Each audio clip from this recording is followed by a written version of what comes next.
Hello again. There was a time when newspapers and people speaking on television would carefully avoid the more robust words which many of us heard in our day-to-day lives. So it was that I might be working with men whose every other word began with F, and yet in the newspaper this would be indicated by a string of asterisks.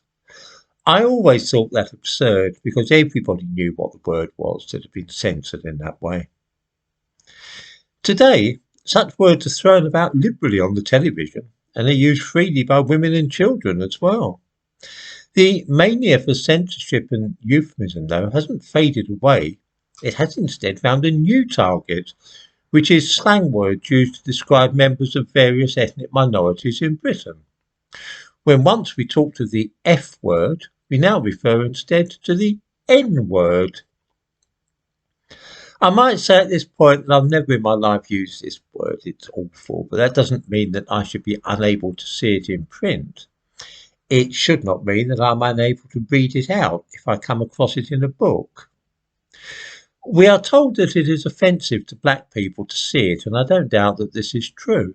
But then many white people, especially older women, find it offensive to see and hear those old Anglo-Saxon words beginning with F and C, but they are thrown around on television all the time these days. Nobody seems to worry what might offend them. It's only the sensibilities of those of African heritage which need concern us these days.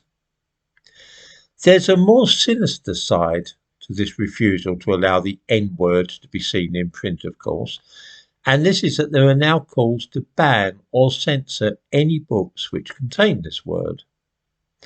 At this, I must draw a line. I do not personally like hearing this word spoken out loud any more than I like hearing people use the more vulgar swear words, but that does not mean that nobody should be allowed to use them on stage or in writing books.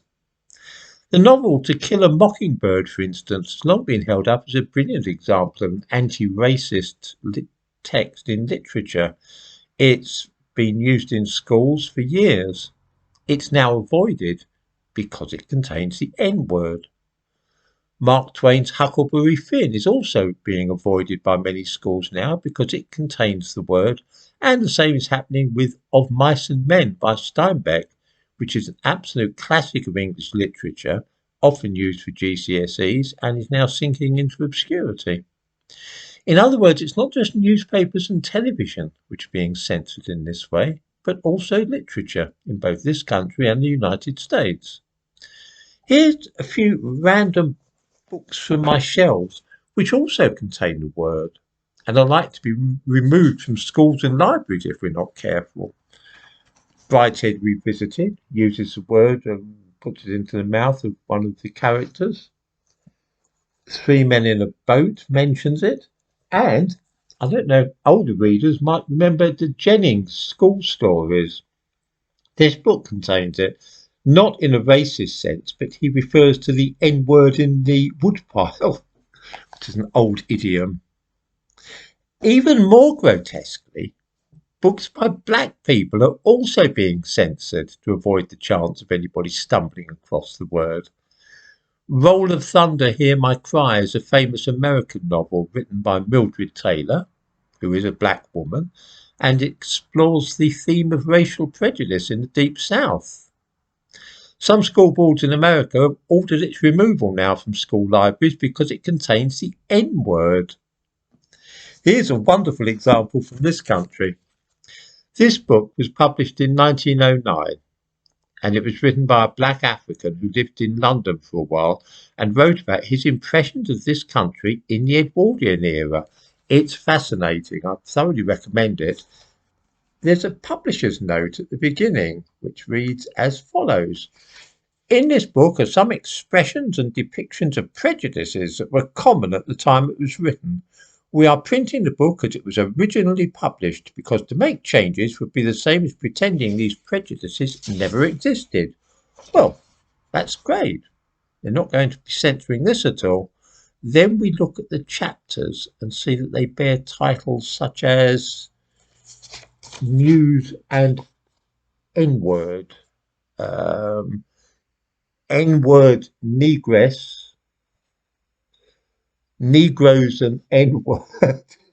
It hasn't been printed as it was written or published at all. It has been censored.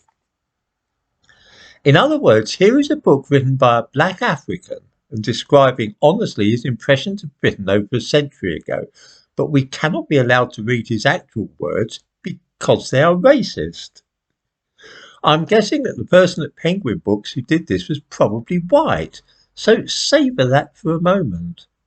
In today's modern world of political correctness, a white man can censor a black person's book, and that's quite acceptable.